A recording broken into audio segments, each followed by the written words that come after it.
Hey, sweetie, your mother showed me this Carvana thing for selling the car. I'm gonna give it a try. Wish me luck. Me again. I put in the license plate. It gave me an offer. Unbelievable. Okay, I accepted the offer. They're picking it up Tuesday from the driveway. I haven't even left my chair. It's done. The car is gone. I'm holding a check. Anyway, Carvana, give it a whirl. Love ya. So good, you'll want to leave a voicemail about it. Sell your car today on Carvana. Pickup fees may apply.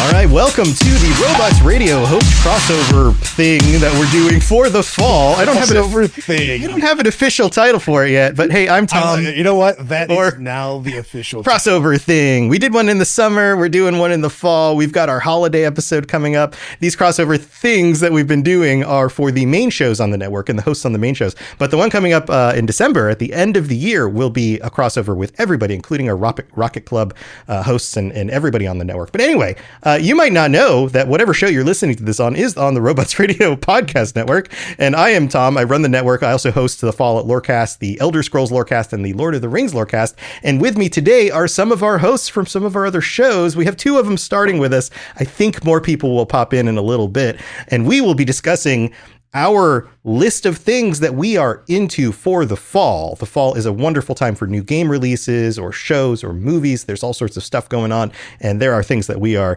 absolutely looking forward to or already playing, possibly, because we're already a little bit into the fall. But hey, welcome to joining me again. We've got Preston. Preston, you were here before. Preston, welcome back. Well, it's good to be back, Mr. Tom. I was listening to our podcast interview we did on Fallout Lorecast last year about Halloween stuff, so it's almost that anniversary, and I thought that was really fun. But my name is Preston, and I am the creator of True Vault Escapades, a Fallout audio drama, and BioShock, the Midnight series, a little more underrated than that one, but mainly True Vault Escapades here on Robots Radio. There you go. And it's good to be here for another collaboration. Always good to see you. Yeah, super fun. And I loved getting together and talk Fallout with you, of course. And BioShock, there just hasn't been a BioShock game in a while, but like there's been a lot of Fallout stuff happening. So it makes sense that more people are tuning in. I'm going to do what I can while there's a little hiccup in content from BioShock. Right. But yeah, very good shows. Go check those out if you haven't found them yet. And also joining me is Brad from the 40K Lorecast. Brad, you were just on my show just like a few weeks ago. Yes, I was. We were talking about how to make a game. I haven't got contacted and I'm mad because I feel like someone should definitely show up and say, you guys were talking about how to make the perfect miniature game in Fallout. Yeah, we were talking about how to turn Fallout into something that was much bigger than like a D&D clone or like a small combat thing, something like big combat like 40K. And man, I think we had some great ideas. I think we laid it out perfectly for anybody who wants to take that and run with it. Waiting to hear from it. Yeah. You would be the guy to consult on that too. They should call you up and say, hey, how should we do this? And I just got back. I just played in the largest team tournament that we had in the world. Nice. The Challenger Cup in Utah. Nice. Salt Lake City. It was my first time there also. Beautiful place. That's awesome. That sounds like so much fun. That's so cool. Well, I'm glad that the two of you are able to join me. And as I said before, we have some other people, some things have come up and they're like personal stuff, but they're trying to make it. They might pop in at any time. But here, let's kick this off because I know you guys are into all sorts of cool stuff. Preston, do you want to start us off? Do you have something this fall that is coming or that you have been playing, or I don't know, what's on your list? What do the people out there want to know that you think is awesome that they might also want to put, say, on their, holiday present list or something? Okay, I'll have to start this with a question. Is December still considered fall, early December? Early December. Well, anytime. Yeah. So I'm thinking fall release schedule, which goes into December. So like the gaming industry will regularly drop their big titles between like the end of September and the end of the year. So technically that counts. Yeah. Okay. Well, I haven't had my finger on the pulse of the gaming world as hard as I wanted it to be, but of course, being a Fallout fan, Burning Springs for Fallout 76. Yeah. And this is just reaffirms to me that Fallout 76 just keeps getting better and better. I started with the beta back in 2018, was highly disappointed, like a lot of people were. Me all of a sudden, it just grew and it exploded. Yeah. And it became this great game that I'm on almost like, I guess, every day when I have free time. And of course, we're going to be getting the ghoul voiced by Walton Goggins, which is going to tie in aspects of the show. Mhm. And Kills it, by the way. yeah, I'm sorry. He's He's so such good. a good actor. he's so good. I recently Yeah. saw him in The Heat of the Night from back in the Huh, 80s. I okay. didn't know he was Yes. in that. And Have you it's seen- Walton Goggins? Jeez, he's been in the business for a long time. Have you seen The Righteous Gemstones? Oh, I love him, Baby Oh Billy my- Bible Bunker. Yeah, Uncle Baby Billy. He's so, oh my God, he's so hilarious in that. A completely different kind of role, but he still does the whole like swarthy kind of like, hey y'all, come on now. They're- Yeah, I yeah, love him though. boy. He played so many different roles, and you realize, oh crap, that's him. yeah, You Yeah. see him in so many things. You're like, oh yeah, he's a pretty good actor. yeah. He's He's really great. good. I'm glad to see he's getting his flowers now because I believe it's White Lotus. He really got to shine as well as Righteous Gemstones, and then of course that coincides with Fallout. And now I see him with like every other Walmart commercial that's on That's TV. true. Yeah, yeah. But yes, I'm very excited for that and the storyline it's going to bring. And I heard from the interview with John Rush that they're trying to incorporate aspects of Fallout New Vegas into Fallout 76 with the sort of desert atmosphere. Yes. Obviously, since season 2 of Fallout's going to be in the Mojave, they're going to try and mingle those things together. And it just sounds like another huge, amazing chunk of lore we're going to get. Something about the Abraxo factory being in Ohio. And when the bombs fell, that's why everything turned into a desert. The Abraxo, I believe they make the detergent. Detergent. Yeah, they're like a cleaning company. Yeah. Lots of Fallout Yeah. stuff. And Yeah. of course, Oh, on man. top of that, I'm very excited for season 2 of the show, which is going to come out that same month. Legit. Nice, Yeah. nice. Yeah, I just did an episode about like what are some of the other reasons why it might turn into a desert. Like it's one thing to say like, oh, there's a chemical spill or something, right? A Braxo company. But I talked. Anybody who listened to my show will know that I talked about like weather patterns and how nuclear winter might change things and how you could maybe potentially, I don't know, bomb enough of the cities around Lake Erie to change the geography and also reduce the amount of water to like. I came up with a bunch of like, well, maybe this is what could happen. I don't know. Million possibilities. Is it really possible? Maybe. It's definitely not a desert now, but maybe it could be a desert. So this is super fun. Now, you mentioned in the pre-show when we were just kind of hanging out chatting that you got a new PC. Are you playing Fallout 76 on your PC now, or are you still a console guy for that? I'm playing it. I completely switched, just like a complete hard Oh, wow. switch from Xbox to love PC because I've been anticipating it so long now, and I have started Twitch streaming.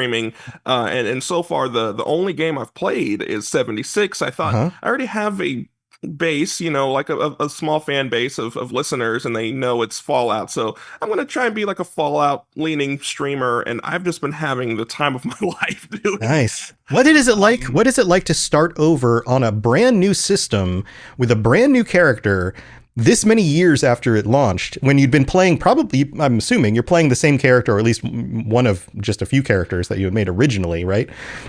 Well, no crossplay, so I No had to crossplay. start from the get-go, and it was kind of exciting because I left the Xbox with a level 376 character, Mm-hmm. and I had just about done everything.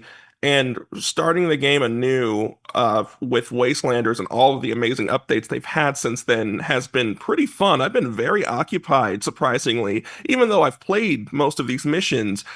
Starting it from the jump again has been really fun. It's almost like playing a completely new game. Yeah. And Yeah. so just chatting about Fallout and speculating about the future of Fallout with the chat has been super fun. And next thing you know, 3 hours have gone by and I'm ready to end Sure. the game Right. because I've just been yapping. Yeah, the first 50 levels feel very different than everything past that point. Once you get to level 50, you can get kind of the nicer weapons and the whatever, right? But Mhm. leveling up to play 50 so- is... You play so different for the stream too, though. That's true. You know. That's true. Yeah. Yeah. Streaming is one of those things that I think a lot of people who don't stream don't realize that especially if you're somebody who's actually interacting with your audience, the dividing of your attention between those two things makes the playing the game part less efficient. Yes. I was afraid of that actually. I Yeah. was thinking like, am I gonna not have a really good time playing this because I'm sort of attending Yeah. a whole different conversation? But considering most of my people or Fallout people were all on the same page, and I'm Right. actually looking forward to the chat that I'm about to see, so we can just drum up a whole new conversation about the topic. And we're just having a really good time so far. I'm already level 65, Nice. 67 or That's something like that. That's great. I So, like that though. It's yeah. but it's nice to discover having something that you've already done multiple times, but when you're streaming and someone's seeing something for the first time, it's kind of cool because it's like you are actually getting to rediscover it because they're getting it. Yeah. Yeah. Oh yeah. Preston, as I'm sure there are people out there who listen to both of our shows, both of our Fallout shows, who still haven't tried 76 because of such bad press and how poorly it launched like 7 years ago now. 7 years ago? It's like 7 years ago. Yeah. That would have been this month, 7 years ago. So what would you tell them as somebody who has both played a lot, but also gone through the new player experience again? What advice would you give them? Oh my gosh, I would say please give it a chance, because if you liked Fallout for the story-rich environment, this is literally chock full of it, because there's so many things, like everything from the main to the side missions to the miscellaneous missions. There is just so much narrative packed stuff in there, and it obviously it pertains to Fallout. If you like Fallout narrative stuff, 76 has it, and it's got way more coming. I would definitely tell them to just give it a try, get up to level 50 or something, then tell me how you think. Yeah. Would you recommend that they just take whatever quests they come across and just kind of follow the quest chain? Or should they wander in the wilderness looking for things? And if like a world event pops, they just go join it? Like, what do you think? I would say start with some of the few main and side quests that start up. It actually becomes overwhelming. They have packed so much in there that I have to constantly clear my Pip-Boy objectives of quests. So I don't have like a screen full of things to do, which is a good thing. It's a good problem to have, because there's so much you can do. And hey, if you got friends, play with them. That makes it so much more fun. Yeah. Bring a buddy along with you to just do your quests again and help kill things for you, who's like all geared out. Yeah, absolutely. Brad, have you ever played Fallout 76? I know you've played like the OG Fallouts. I played all the other Fallouts. Yeah. I unfortunately I touched Fallout 76 at release. And I now came back to it. Yeah. Well, it's worth trying. I am one of those, excuse me. I am one of those people that went boo and didn't keep going. Yeah. I get it. But it's worth trying if you want something completely different, because I kind of so different. I play a lot of different things, and my only thing is anything I play online, I want to smash, so you only have so much time to play. Yeah. Well, one of the benefits of this one is that you can play it like it's a single player game. In fact, you don't have to, like, there's only 24 people on your map, and the map is almost 5 times the size of Fallout 4's map. So it is funny. As soon as you brought that up, before we even started going live here, I actually pulled up Fallout 76. I was like, I didn't give it a real try after, and I really love story-driven games. Yeah. I'm in it for I'm the person that goes to every nook and cranny, follows every single quest chain. I want to see everything the world has to offer. Yeah. Well, there's a lot there. And you can do it all by yourself. You don't need to do the multiplayer stuff. And people aren't running they're like combat mode. There's no real PvP thing unless you turn that on. But even then, like, most people don't do that. So you could just wander around in the world doing a bunch of quests, and then maybe run into somebody else who just happens to be a player doing their own thing, and then just keep going along with your quest. It like totally works as a single player experience if that's what you were looking for. So it's worth a shot if it's something you wanted to try out. But there's 100 other games out there, and there's tons of other things for sure. So I have things loaded up already. Yeah. I'm late to the party on multiple things on this, because I'm super excited because I'm about to start playing Clair Obscura. Yeah. Okay. 33. Yeah. I've got that. Final Fantasy Tactics came out. One of my favorite games of old got released on the computer. Great storyline. I like tactical gaming. Weird. I play 40K. So really, like crazy. So this guy, I think that's a great game because it gives a tactical battle, but it also gives a great storyline in the back. Yeah. Okay. So before we move on to other things, Preston, you good to move on? Can we jump over to bad stuff? Yeah, I'm Fallout brained. So Yeah, no problem. You know, No problem. Brain. No, it's a big release coming soon. But let's go back to Final Fantasy Tactics. That remake came out just a few weeks ago, if I recall. It's September 30th. Yeah, and it's a remake of the original with some improvements and things from what I've heard. I never played the original. I haven't picked this one up either, but I do like the tactical things. But it also is one of the few Final Fantasy games set in Ivalice, which is the same setting as Final Fantasy 9? No, Final Fantasy 11. Yeah. Was it 11? 9 had Vivi in it and little cartoony guys. And then it was 10 had all the water polo stuff. And right. It was 11. It was the one after that, I think. Unless that was the first MMO. I don't remember. Now I'm going to have to look it up. But it was the one that was set in... Well, put it this way. We're in the ballpark. It was one of those. It's been a long time. It was one of those. But yeah, so it's one of the few games that's set in the same setting as a other Final Fantasy game. And also another game that came out in the 90s that I forget the name of it. I'm sure somebody's yelling at their speakers right now. But yeah, no, it's fools. You're so wrong. But from what I've heard, for a tactics game, that is story dense. It's all about huge, like this kingdom and this big conflict between it's I guess this post conflict and it's the post guys, the War of the Lions. Yeah, all this subterfuge with this giant religious organization, the big church. There's a lot. I'm a story nerd. I love it, but I also love tactical combat, and the tactical combat's good. It's not. A lot of games with just straight tactical combat, eventually you get to, I know exactly what I'm supposed to do. This has pretty brutal, a couple of the encounters that you meet. Yeah. They encourage grinding. Mm-hmm. If you don't grind up and you just walk through, you're going to get to a couple encounters and go, I am horribly underleveled and I'm getting beat up on. Yeah. Well, you customize each of the characters, right? And then they end up as actual characters. And then if they die, they go away. Is that how that works? Yeah. Yeah. So there's some stakes there. Put down, you get 3 rounds and then they're just gone forever. Yeah. So, Wow. Yeah, okay. I love it though. I enjoyed it when it first came out and they really did a good job of upgrading it. They gave voice acting to all of the lines now. So, which is super cool sometimes and not as cool other times. Just like, yeah, please, please stop saying the same thing to me. I get it. Right.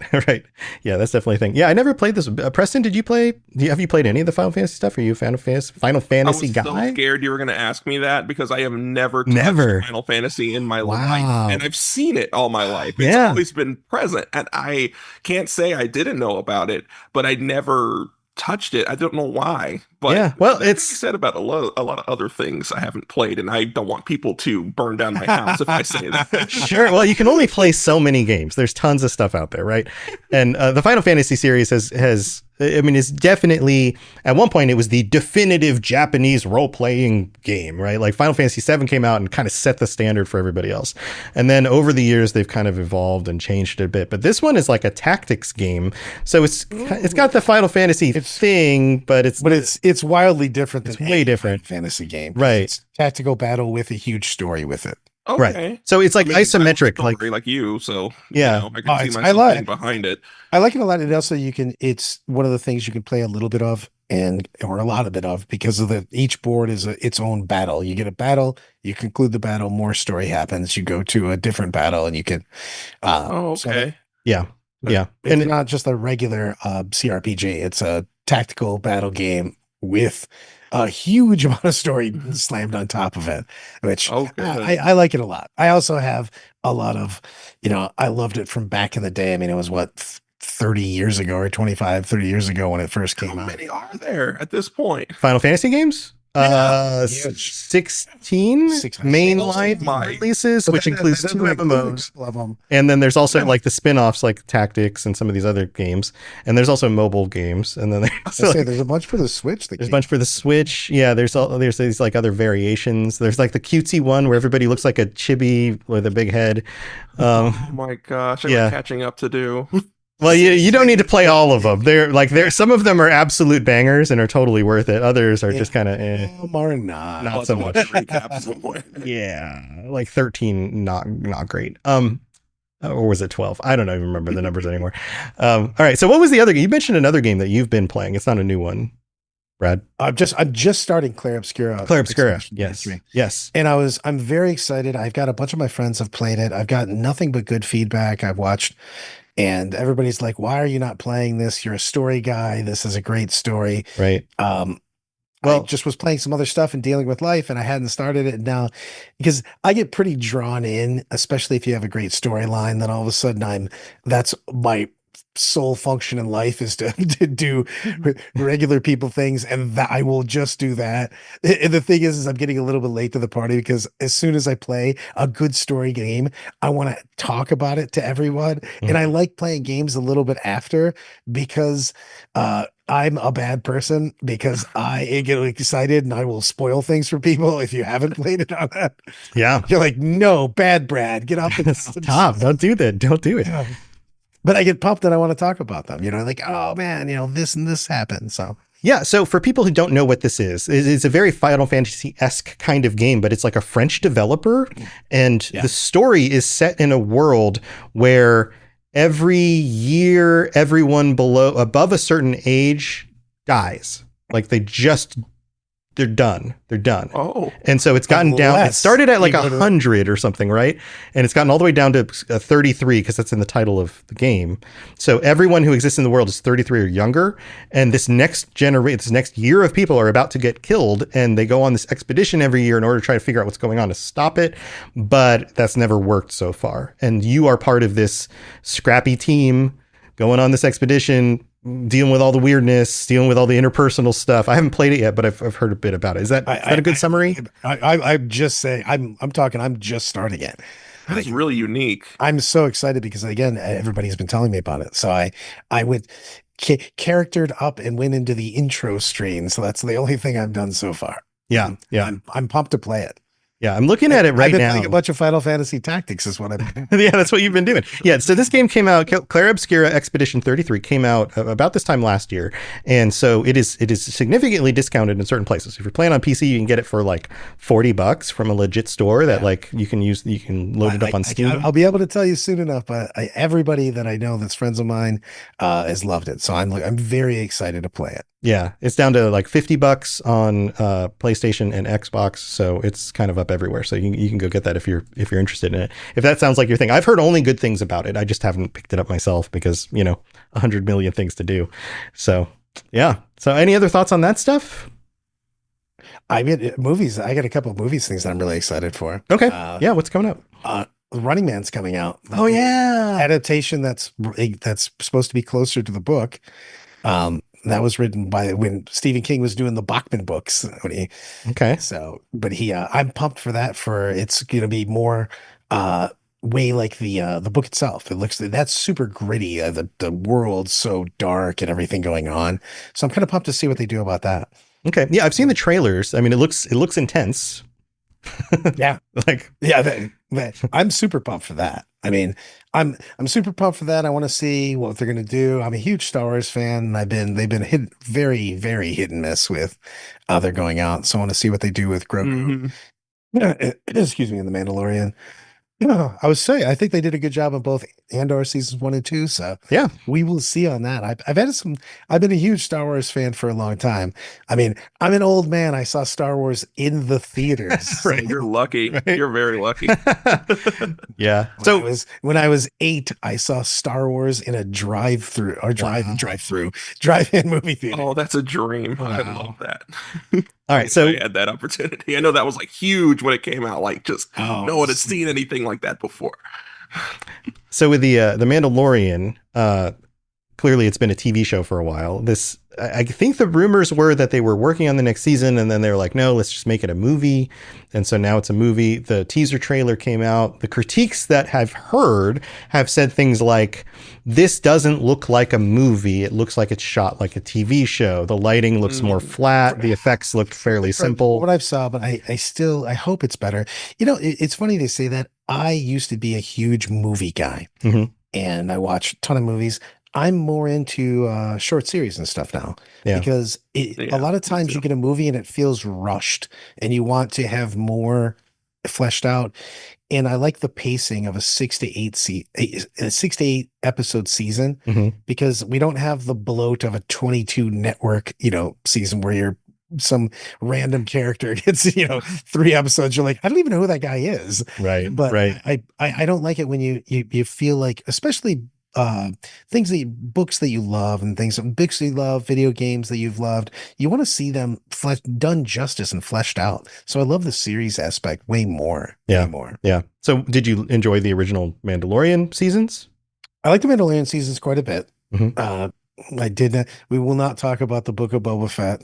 No. The best episodes haven't of the seen Book it. of Boba Fett were the Mandalorian episodes. like that. It's not Hey, the great. only good ones were the Mandalorian episodes. Right. Oh, you know. When Mando shows up, it's like, oh, it's an episode of The Mandalorian. This is great. And then it goes back to whatever they were trying to do. It wasn't. It was not. Darn, It's not I wanted great. to see that. I mean, you can still see it. I'll still watch it. It might be worth watching just to kind of like cringe a little bit. Like there are definitely some cringy moments.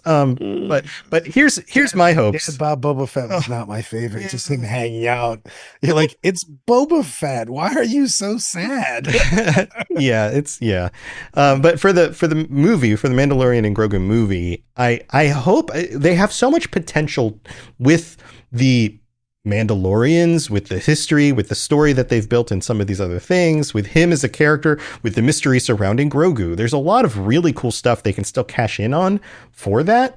And the fact that they've upgraded to movie, even if it was originally being filmed like a TV show, and so therefore the lighting or the effects aren't as good as you would expect for a movie, as long as the story's really great and the acting's good, I'm probably going to be okay with I would that. say I'm still going to be in. Yeah. But I'm pretty easy about that. I mean, I'm going to go slightly off the rails in this. For everybody that's played or read the old Republic stuff, which is thousands of years before, I don't know why they don't use that universe, Yeah. because there's so much going on. There's tons of Jedi. There's tons of different Force users, and there's all kinds of different conflicts. There's different empires out there. It's just exciting things that you could have people that want to do their own story and go, here's this universe of unlimited possibilities, and go. Yeah. Yes, I've been thinking that since Star Wars: The Old Republic, the video game, the MMORPG came out when I was younger, and I saw those trailers, which are still so bingeable Right. today.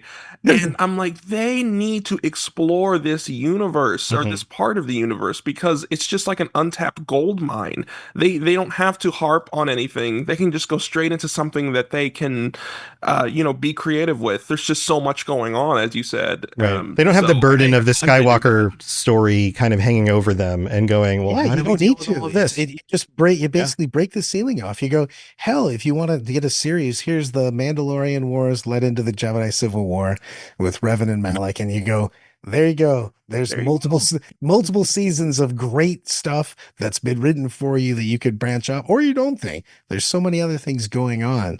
I'll go into what I get into. Henry Cavill's eventually our 40K. That's another universe that's just gigantic and can kind of go wherever. So Yeah. Yeah. I feel that there's so much untapped sci-fi out there that we haven't seen put on the screen. They keep putting everything in the same packaged old box. Right.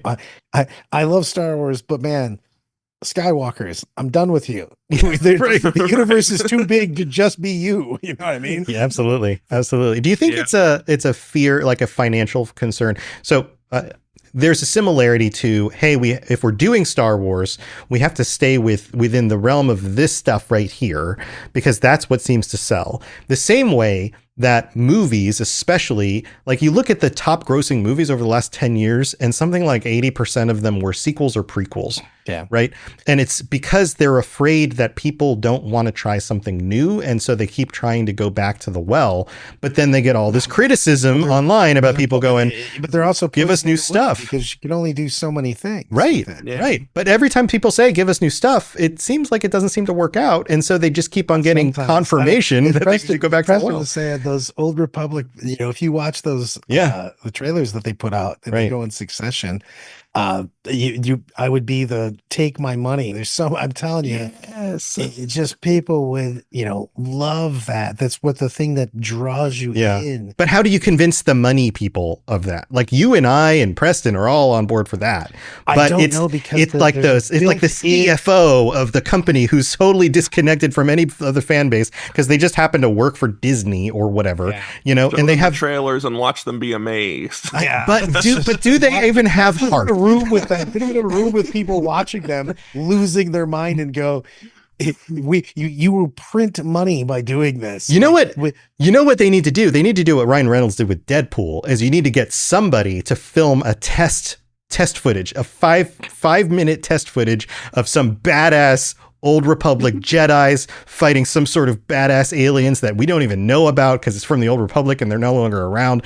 Something like that in some sort of live action scene filmed with like professional quality stuff, the way they did the Deadpool leak, right? And then you let that go viral online, and then some executive somewhere is going to go, we need to do this. Yep. Yes.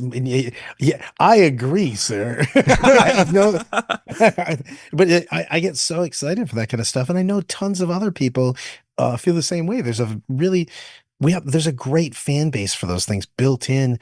Use the expanded universe of that. It's already there for you. Make cool stuff, and then you could put the name over top of it. You can just slam. This is Star Wars. Yeah. It's just so big. I'm super, what I really want to, because every couple of years you hear somebody talking about it. I'm a huge Mass Effect fan, and I want that to be a series so badly. A TV series? Yeah. Yes. Specifically. Yeah. But it plays like that when you Yeah. think about all the things you do in the game and the as you progress and you're going to different places and you keep going back to the Citadel and everything else. It's just, it plays like a series. Each time you would go to a different place, that's the episode, the next couple episode arc. I feel like that's one of those things where it just writes itself. You're like, oh, this is perfect. You're at, you're at this place, then you're in this place, you're in this place. Yeah. It would be fantastic. There's some things that I really, really want them to do a good job. And I'm always wanting to not badmouth something, even if I don't like it that much, because Sure. I want them to continue to make things. Right. Well, that's how I feel about the Star Wars stuff. Is like, even though not all the films have hit, even though they haven't done a great job, I don't want them to stop trying. I want badass Star Wars stuff. Please keep trying until you figure it out, and you can now deliver that, right? But so the critique makes sense. You want to critique it, but you also don't want to kill it. Just do better, please. Yes. But you still got to get somebody that's wanting and willing to throw money at it. Yeah. When we had the Rings of Power and every, Wheel of Time and things like that, you're like, was I 100% behind those? No. But do I want them to keep getting made? 100%, because that's my exactly. I love sci-fi and fantasy. I've been a nerd for a long time with these things. Right. Like, what if Marvel had stopped trying before they got to Iron Man? I mean, Whoa. yes, exactly. Hey, sweetie, your mother showed me this Carvana thing for selling the car. I'm gonna give it a try. Wish me luck. Me again. I put in the license plate. It gave me an offer. Unbelievable. Okay, I accepted the offer. They're picking it up Tuesday from the driveway. I haven't even left my chair. It's done. The car is gone. I'm holding a check. Anyway, Carvana, give it a whirl. Love ya. So good, you'll want to leave a voicemail about it. Sell your car today on Carvana. Pickup fees may apply. Like, not all of their movies are like the best, sure. But there are some in there that are some of the best cinema we've gotten in the last 20 years. Just from a standpoint of like action hero kind of stuff. Clearly certain types of films are going to be different than that. But yeah, like, okay, so they never get to Iron Man. You never get the Avengers. You never get Endgame. Like, are you kidding? Like, just because they stopped. What if they got to the first Hulk and were like, yeah, I guess we're done. This one didn't really work out great. That is a real thing. Go. It kind of almost happened, to be honest with you. Yeah. Too, if you look at it how it was. Yeah, it's kind of a glitch. Yeah. All right. So here, I gotta toss some into the mix. I've got to throw some things out there. Battlefield 6 just launched just this last weekend. I've been playing it a bit. I played the open beta times, things like that. I've been a Battlefield guy since 1942. I think I've played almost all of them except for 2142. I don't think I ever picked that one up. But I've played all the mainline Battlefields. Have you guys into Battlefield at all? I know Battlefield because a bunch of my friends are, Mhm. but we were talking before. My crappy ability to not see colors, and I'm an old man, means that Sure. I am the king of just getting headshot. You're like, are you even trying? So I can't tell which team that is. Okay, Yeah. got it. I am an anchor on everybody's squads. No, I don't play a lot of shooters because of that. Because I'm like, so please don't let Brad in our lobby anymore. We'd like to win one here and there. So. Well, it's funny you say that. I just finished it before I got on this Zoom. The campaign? and I played Oh, nice. 2 matches of Conquest, just to get my feet wet with the multiplayer, and I did play the beta. Well, first thing that came to mind was after beating the campaign and seeing what IGN rated it, a 5 out of 10. I was like, what? This Yeah. was good. And I don't know about anybody else listening that played Battlefield 6. That was an amazing campaign. And I thought it was going to cut off shorter than what it was going to be. I thought it was going to be something rushed, but it felt rather full. And I Cool. really enjoyed the story. Because I'm a story guy like Brad. And so I played the multiplayer just now. I played the 2 different maps. One of them was like in the desert. One of them was that one in the beta with the snow-capped mountains. Okay. And I Yeah. surprisingly did good. And I usually am a very slow starter Oh, into nice. Battlefield because the gameplay is more like I guess you'd say realistic, like with the Chaotic? warp and all Like- that thing, all that stuff. So I was like, okay, I guess the campaign trained me to be good at Nice. multiplayer. Nice. So I'm pretty satisfied. So Yeah, I haven't tried the campaign at all yet. I've only done multiplayer, and even though I'm getting older, I find that for some reason my reaction time and decision making in first-person shooters still holds up pretty well. Once I learn the maps, I'm just going to pat myself on the back a little bit here. Once I learn the maps, I'm usually in the top 4 on any like random server that I play on, so I do okay. Or I'm just the guy who's actually capping points and getting points for it. I don't know. if I was in a lobby with all bots, I would still be the last. no. Oh no! But I do enjoy it. I love. So the thing I love about Battlefield, first of all, it's not Call of Duty. Call of Duty has its place, right? The frantic, like everything, just you die every 2 seconds, you get up and shoot somebody else. And to me, that had its time and place, and I'm not that guy anymore. But Battlefield always seems to have more options and more emergent gameplay due to the devices you have, the physics, the way the vehicles work, the way different elements work, the way buildings can collapse and do all sorts of crazy things. Oh yeah. And even just in playing a little bit this weekend, because I haven't had a ton of time to play, but playing a little bit this weekend, I had a moment where I came across an ATV, because this is every so often they'll have ATVs in these games, right? And my wife would even play Battlefield with me. We called it the Speedy Quick. I'd be like, get on the Speedy Quick. We're going to get on the Speedy Quick. We're going to go all the way across the map and cap their back point, and before they even know we're there, right? So I hop on and I'm like, cool, they got a Speedy Quick, and I'm driving directly into enemy territory, just making the bad choice of like, I'm just going to gun it right through. Overextend. Yeah, I'm overextend. I know I'm just going to get capped, but I don't know the map yet. I'm basically just doing reconnaissance. I'm trying to get my bearings, right? I come up on a hill, and there's, sure enough, a sniper just like hanging out by some rocks in a tree up on this hill. And he stands up and looks at me like, oh, you're not supposed to be here. And so I just go right at him. I hop off the vehicle. The ATV continues to go through, like right into him, mows him over. He ragdolls off the rock. And I'm like, there you go, buddy. Hop back on the vehicle, go cap point A all by myself. And I was like, this is freaking Battlefield. That's This is it. Battlefield, exactly. Yeah. And then the next moment, I'm getting sniped in the head by somebody, and I thought I was totally safe. Like it's just how it A goes. second chance, at least you can like scream out for help, help. Yeah. And Yeah. My son and I have been playing it together. He's 15, so like he's into these games now, and like he was trying to. You have little quests. He's trying to level up certain points by like playing support support, which isn't usually what he does. And I'm like, tell you what, you're going to be my support guy. You're going to reload me anti-tank ammo, and we're just going to go hunt tanks. That's all we're doing. We're just tank hunting, you know?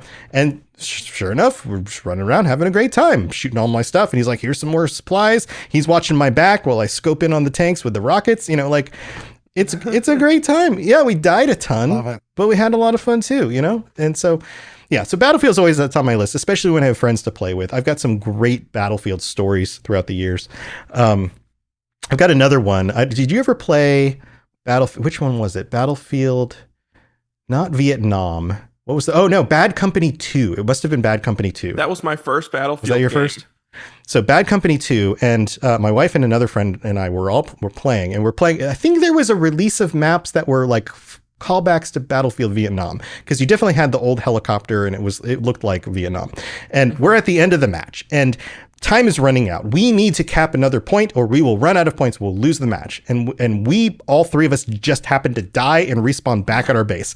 And we're like, crap, what do we do? And I'm like, there's a helicopter here. Get on the chopper. Get to the chopper. Get to the chopper. Get to the chopper. And so I'm piloting, and I'm like, I'm going to fly right over their base. And when I'm over, I will tell you, I will say bail, and you will bail, and you will float right back down and get that point, because they don't know we're coming. And we're flying in, and we're getting close, and all of a sudden I hear boop, boop, boop, boop, boop, boop, boop, boop, boop. I'm getting targeted by a missile. And I'm like, hold, wait, go. They bail out. And then as soon as they bail out, I'm like, okay, I can bail out now. I bail out right as the missile hits the helicopter. And the physics of the game spin the helicopter so that the tail of the helicopter smacks my character. The next thing I see is I hear them going, all right, we're on the point. We're getting it. Where are you? And I just see trees flying past me. My character is like pushed through the forest and then smacks right in a tree, and I'm dead. And so I'm like, sorry guys, I got smacked into the trees, but they capped the point. We won. It was a great accomplishment. And like the physics happened in just a way that it was just like, this is crazy. So yeah, so Battlefield has a place in my heart for just like those kinds of moments, those Battlefield moments. Those are great. Another game, this one's not new, but it was moved onto Steam recently. It was something that they launched on their own website and then recently launched on Steam. It's been kind of in like a early release. I don't think it's officially early release anymore, but it's a game called The Bazaar, Bazaar. It's like an auto battler, kind of like Hearthstone Battlegrounds, where it's more about choosing your stuff and lining them up, and less about any sort of like reactionary, playing. It's all very strategic and carefully choosing and building the right deck of cards or the right set of items, that kind of thing. And this game is really well done, especially for still kind of feeling early. The production quality on it is very high.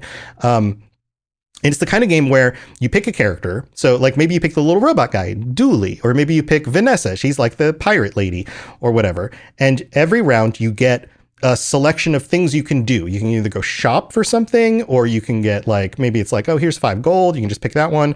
Or maybe there's a third option that's like, random chance for this crazy thing. Whatever. So you pick your thing and you've got your board in front of you. Your board in front of you can hold only so many items. You've got small items, medium items, which are twice as big, and large items, which are 3 times as big as a small item. And you have to buy stuff and put it out on your board. And then when you fight somebody else, everything automatically runs, right? So if you buy like the katana, every 2 seconds it attacks, and base damage is 5. But then that could grow because you can get like these perks or skills that maybe all weapons on your board get 10 extra damage. So now every 2 seconds it does 15 or something like that. But there's just a whole bunch of different things you can do. You got poisons, you got regen, you have fire, you've got damage, you have shields. You can build out different strategies for each of these characters in multiple ways. And you always have to take into consideration which things just happen to show up. And then, so everything moves like a day. So you start a day, and then you have 2 rounds of just selecting stuff. So maybe you're shopping, maybe you're picking random things, maybe you get a random item, whatever. Sometimes there's special stuff too that does like really cool things. And then after those 2, you fight an NPC. You pick one of 3 NPCs, like easy, medium, hard, and you get different things from them depending on if you win. If you win that fight, you get like some gold and some XP, and maybe an item drops that you want or a skill drops that you want. And then you go through 2 more days. and then you fight somebody else, but you're not fighting them live. You're fighting their ghost of their character at that day. Oh, Yeah. that's interesting. Right. So you can pause the game at any time and come back and play. It's not like Hearthstone Battlegrounds where you have to be live and you're fighting with live people. Yeah. Right. So I can get three days in and be like, okay, well, I need to do something else. Pause it or turn it off, come back and play it some more. But what that means is if you've got a really great build, other people have to deal with your ghost, which means you're kicking everybody's butt, even though you don't know it, which is kind of fun to think about. But then you see how many wins you can get, and after so many losses, you're out, and then after so many wins, you either get to like bronze, silver, or totally 10 wins and you totally win. You open some chests, you get some cosmetics and other stuff. But it's a lot of fun. It's very strategic. There's 5 different characters. Only 2 of them I'm super familiar with. Obviously you fight against other characters a lot, but all sorts of different strategies. Very, very different than a lot of stuff that I've played, but also way more polished than a lot of games at this stage in the development seem to be. So it's one of those games that most people don't know about, but probably go take a look. It's called The Bazaar, Bazaar. I liked it. I'm looking that up already. Yeah, I'm I intrigued. like a lot of stuff like that. I sometimes I feel like I'm cutting edge on games, and other times I'm finding, hey, did you guys see that new movie Heat? I'm coming in a little later in the game sometimes. Yeah. But I like playing some of the older games sometimes though, because you can find out strategies. You can figure out a lot of. Also, you play a game a little bit after it's came out. Well, they fixed all the bugs and they've added DLCs and everything else. It's true. It's true. Yeah. Yeah. So that's what I've been playing lately. Those 2 are coming out. I haven't picked up a Switch 2, but it seems like there's some cool Switch stuff with the new games that have come out for that. Like I haven't tried the new Mario Kart or the Donkey Kong games. Got real good reviews. They re-released Galaxy and Galaxy 2 for both Switch and Switch 2. I don't know if you guys are Mario guys, but those were fun. That's one of those games I'm afraid to admit I didn't really play. That's okay. It's funny That's all right. because I only have ever played all the Mario Kart games and stuff like that just to get togethers.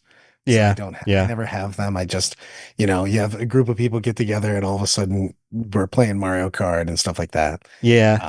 Having kids 10 years apart means that I've regularly kept a Nintendo console in my house now for 25 years.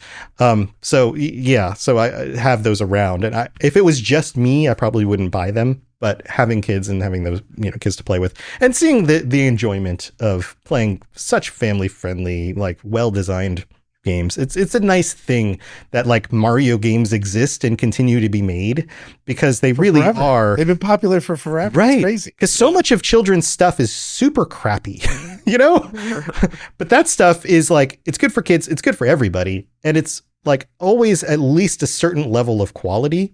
And you can kind of just expect that. And you gotta give them credit for that. Anything that's been good for 40 something years now, you're doing pretty decent with it. I like. Also, I thought you had the Simba on your shirt, and it's just a bear. Now I'm sad. A bear on my shirt? Wait, you mean? Oh, you're his shirt. Okay. Okay, I saw this angry bear at the store, and I gotta have it. I can only see the top of it the way you were saying. Yeah, It's like, I don't know what see, brand this is I thought either. you were It's rocking just like- Simba getting held up. My shirt's a lesson from like The Witcher. So like, Oh, yeah, I was gonna say, it's not a yours bear. is cool. Definitely, yeah. It's very Halloweeny. Yeah. Yeah. So, Preston, anything else on your list? Anything beyond just Fallout? I know that absorbs you. You're very much a Fallout guy. Well, I was trying. I mean, I do, of course, I like other things, but I'm trying to think of like fall or just the remainder of this year. Or is there a thing that you come back to at like, do you ever feel like certain games or certain movies are a seasonal thing and you're like, oh, it's the fall, I get to do this again?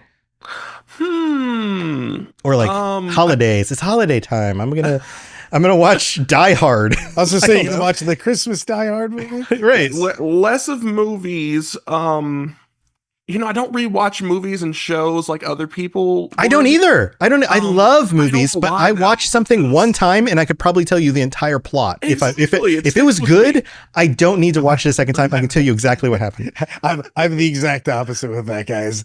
I've seen Empire Strikes Back in the probably, I mean, Well, that's an exception. Star Wars, I watch on. I put them in the. repeat. I was saying, I was randomly playing games with the Raiders game on and Empire Strikes Back on one of my other screens because I need to make sure that insanity is always happening. You're like, what is going on? I'm an eclectic gentleman.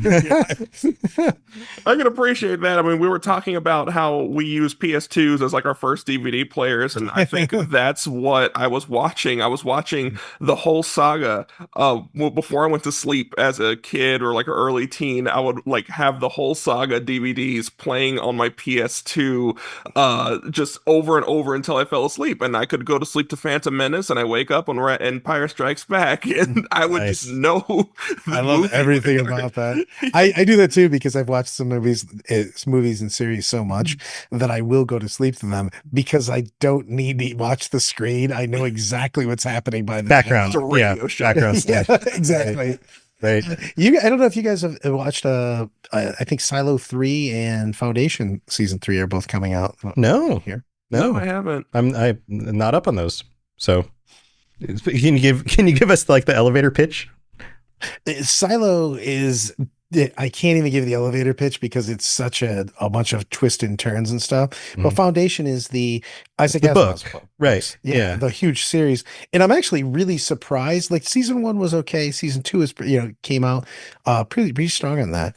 Some people loved it, some people hate it, but I really thought it was one of those. We talked about people taking risks. That's a series that spans a gigantic amount of time. Mm. And I thought it was such a wild undertaking that I kind of just want to like it because I want more of that. And Right. people willing to take that risk. It's a new, they just took something that isn't an established, series and stuff and went on with it. It's pretty decent. I like the fact that they're attempting to do that stuff. I think they're both, both Apple TV series. Nice. So, Oh, yeah. Okay. Yeah, I think I watched part of the first episode and then just something I didn't get to finish it, and then I just never went back. But I've heard good things. So yeah, and I like when these, The Expanse. I always bring up The Expanse. Like it's another one of those. Like take the book, see if you can make a book that would be very difficult into a TV series, and then they nailed it. Like they did an amazing job. And so yeah, a lot of respect for just taking that risk. Good stuff. I think they did a great job of it too. I mean, we talked about this. I think the first time we talked, I read the Expanse books and was falling asleep and put on the Sci-Fi Channel because that's what it was originally on. Mm-hmm. And I was like, this seems so familiar. And I'm like, because I'm half asleep. I'm like, holy crap! These are the books. Oh yeah. I feel The Expanse is one of the shows that really is close to the books. Yeah, it's not exactly the books, but it's Close. Yeah. really good. Yeah. And I like that. What throw that to you. What is one of your favorite either video game adaptations or book adaptations that you felt came as close to the soul of the product? Mm-hmm. Well, I have to. I mean, The Expanse. First of all, great stuff. Even if you haven't read the book, just watch the show. It's great. It's totally worth it. It's on Amazon. You can go, if you have Amazon Prime, you can just watch it. And also one of the sci-fi space movies that does the science of how things actually work in space really, really well. Like when there's combat and they're shooting machine guns at each other, they have to turn off like the oxygen in the building because they know they're going to get pierced with bullets and all the oxygen will go away, right? So and then the gravity only works in a certain direction because they are accelerating in a different direction, right? And so that's what creates artificial gravity. They have magnetic boots in order to walk around the ship because if they didn't, they would just float. All of the physics of the show is really, really intricately done, but it creates really cool story moments because of that. And so those two things work really well together, as opposed to Star Wars, which of course we all love Star Wars, but is fantasy in space, and there's really nothing about real space physics. Don't worry about it. They have magic. Don't worry about it. It's fun. Right. Right. So if you want something, the complete flip side that tells a very intricate and expects you to be intelligent and pay attention to actually get all the story beats, The Expanse is absolutely where you want to be for that. The best video game adaptation, I have to say, I mean, I do a Fallout show, but is the Fallout TV show. The first season blew everyone away, and absolutely, like there are people out there who will argue that it like ruins the ending of New Vegas, or they changed the location of the NCR city. It has the name of it. Shady Sands. Yeah, though that's the biggest. But it feels right. It feels right. Yeah, absolutely. The soul of Fallout is in it. That's for sure, and I think that's really what counts. Right. Yeah, absolutely. And the characters are well done. The acting is very good. The sets are very good. There's, TV special effects aren't always the best they possibly could be, but it's forgivable. It's totally fine because they have a limited budget. Like, yes, the feeling of the show is very good. It's just as dark and just as wacky and weird as anything that you would ever see in a Fallout game. So yeah, those are the top of my list. In fact, this is a great topic to kind of end the episode on as we get close to the end here. Preston, what are your best conversions from like either books or games or whatever to other media? I was brainstorming that while you were talking. Or the other way around. Like, is there a TV show or book that became a game, or something like that you were like, oh, this is actually really good? Okay, well, first that comes to mind, a book that came from a video game was BioShock by John Shirley. It tells the story of how Andrew Ryan built Rapture and then how the city fell. If you haven't read it, super good book. I highly recommend it.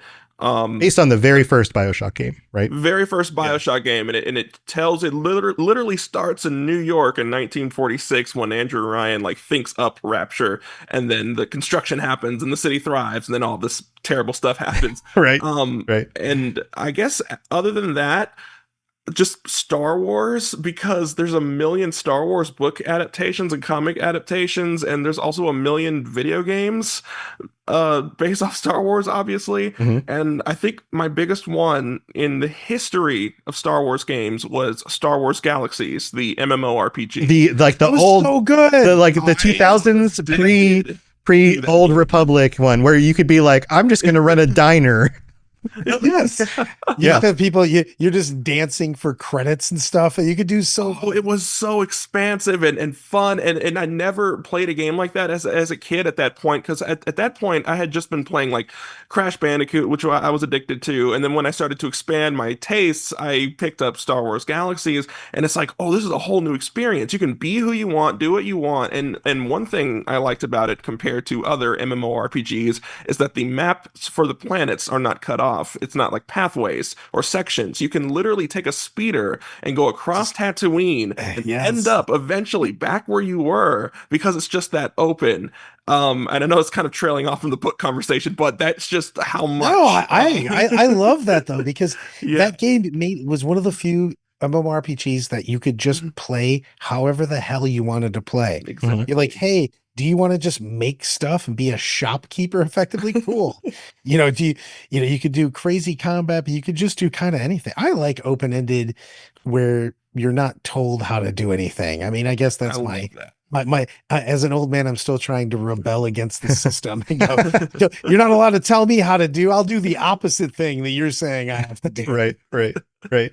So here's fun news. Turns out, and this is shady legally, but there's still at least one private server for Star Wars Galaxy. It's called Star Wars Galaxy Legends. I just looked this up. There's currently online right now 803 people with a unique player population of 4,588 people. So who knows how long it'll be online if they're going to get shut down by Disney. I don't know anything about this. I just found this out now, but turns out that emulator. Yeah. I guess you could still go play.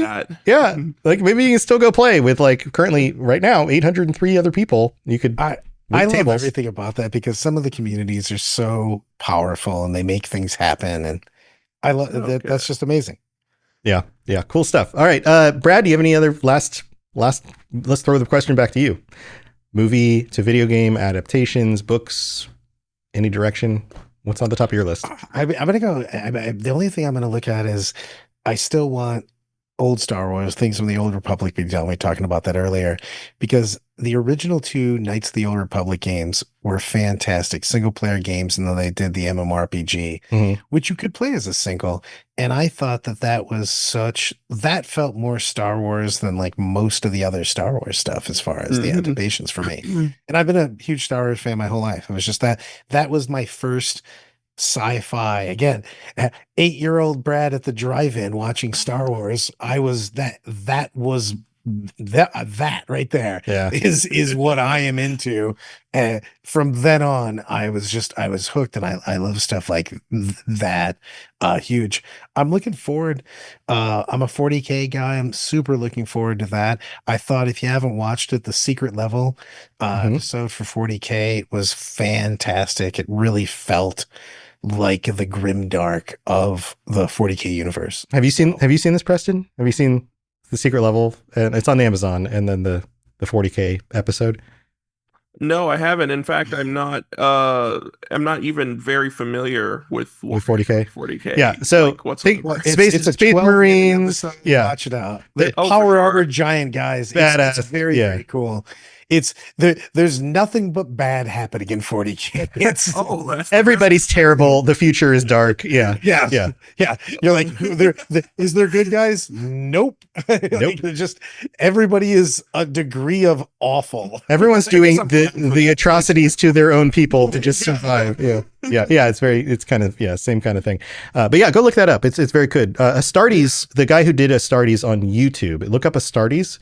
Oh, that's so good too. That came first. That guy had a major role in the secret level episode, and you could see the connection there with the way the shots are framed, the way the characters play out. He does the I'm looking at it now. go for close-ups and stuff. Yes, I just love. it's very good. It's one of the things I love, because in the lore, it's a tabletop game, so it's very hard to balance. You've got a bunch of different factions. So, but in the lore itself, the Space Marines just walk through regular people like they just don't exist. Right. So basically, Right. Like and you butter. see that in the secret level. Yeah.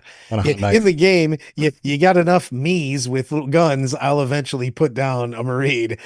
In reality, you're like, no, that the secret level episode, that's what happens to regular people that try to mess with Space Marines. Yeah, no, it's good. It's real good. Yeah, absolutely.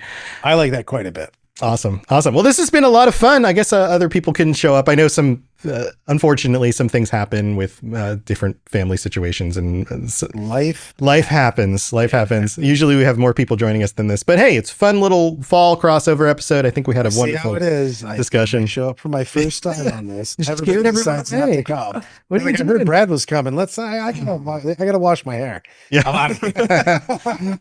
Yeah, but we will be back in December at the end of the year for the big crossover episode. So Robots Radio hosts, which there are definitely more than just 3 of us, plus hosts from the Rocket Club. So all the newer shows that have signed up who are just getting into podcasting, all of that stuff. So we're going to have a big end of the year show like we normally do, where we will be talking about our favorite things over the whole year. So that's coming up towards the end of the year. It's kind of the, let's just put this out.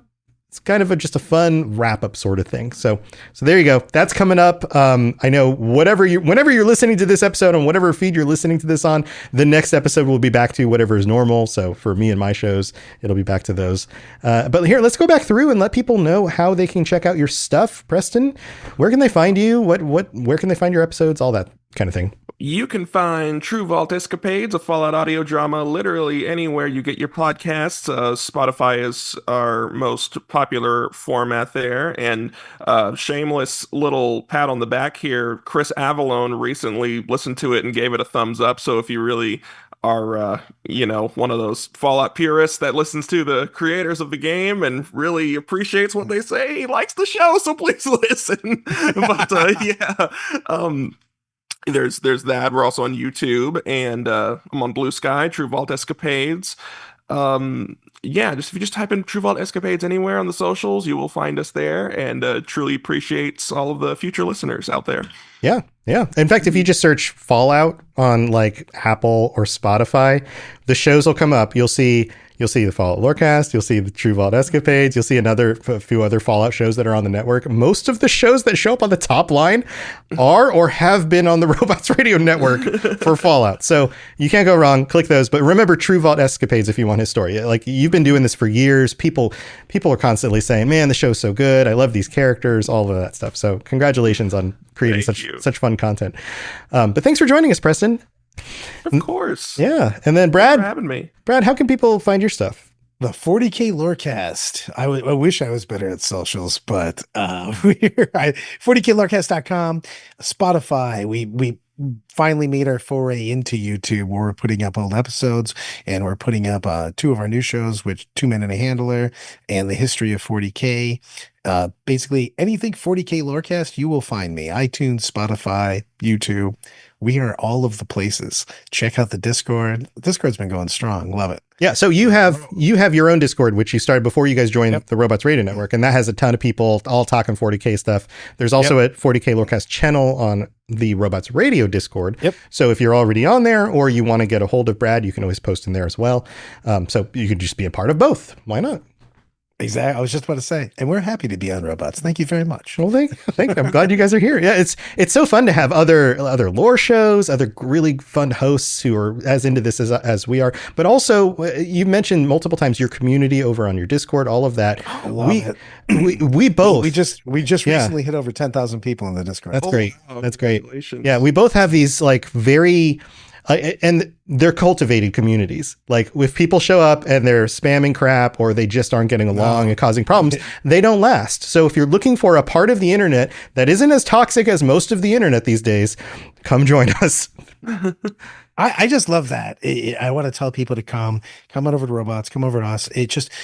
There's a lot of great conversation of anything sci-fi, fantasy, gaming. Who cares? Somebody will, if you say something about anything in those realms, somebody will talk about it with you, and you'll get a good time. It's just nice to have a social place to hang out. Yeah, I love that. People are also very creative. All the time people are posting like, here's some drawing I did of my Elder Scrolls character. Here's me painting my minifigures for Warhammer. Check out this, check out this, check out this. And there's just this general positivity of like, yeah, man, that's great.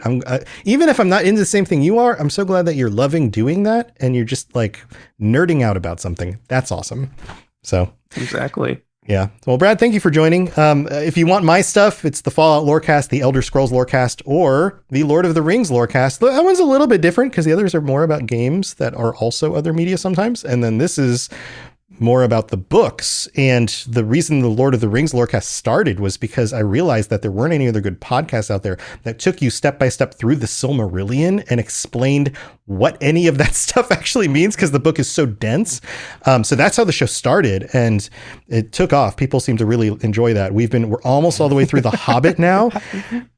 Sorry, it just made me laugh because my partner John and I that do the Lorecast together we were coming over to Robots Radio, and I go, I really think I know his voice. Yeah. And I realized that I had listened to a ton of your cast, and I got crap from John because he's like, how are you such a moron that you've listened to tens or hundreds of hours of his content and didn't realize it? I go, sometimes I take a little while to get things going. Yeah, it's all right. It's all right. But yeah, we've been having fun getting through The Hobbit. I get through The Hobbit maybe 3 pages at a time, but it's not as dense as something like the Silmarillion, but he's such a good author that I can tell you so much about every little detail, every word he uses, the literary perspective he's using in this one section, how this part references something else from the Silmarillion, even though the Silmarillion wasn't even published yet, like all of that stuff. So it's been a lot of fun. I have a lot of fun doing that show as well. So go check out the other shows on the network, robotsradio.net, for just a list of all the shows and links to everything. All that stuff is available. Thank you guys for joining me. This has been super fun. And we'll have to get back together during the Christmas thing with a bunch more people and do kind of the end of the year wrap up. So Yeah, looking forward to it. looking forward to that too. Indeed. All right. Well, that's going to be it for this episode. Until next time, stay safe out there and go check out some of the stuff that we threw out. If any of the things we mentioned were fun ideas, go check them out. Maybe they'd be good, like, Christmas gifts, or I don't know, just something to do because you're looking for something else to do. But thanks for tuning in, everybody. And this show will be back to what it is normally next time. All right. See you later. I have one thing to close, not recording, but thing. Hey, sweetie, your mother showed me this Carvana thing for selling the car. I'm gonna give it a try. Wish me luck. Me again. I put in the license plate. It gave me an offer. Unbelievable. Okay, I accepted the offer. They're picking it up Tuesday from the driveway. I haven't even left my chair. It's done. The car's gone. I'm holding a check. Anyway, Carvana, give it a whirl. Love ya. So good, you'll want to leave a voicemail about it. Sell your car today on Carvana. Pickup fees may apply.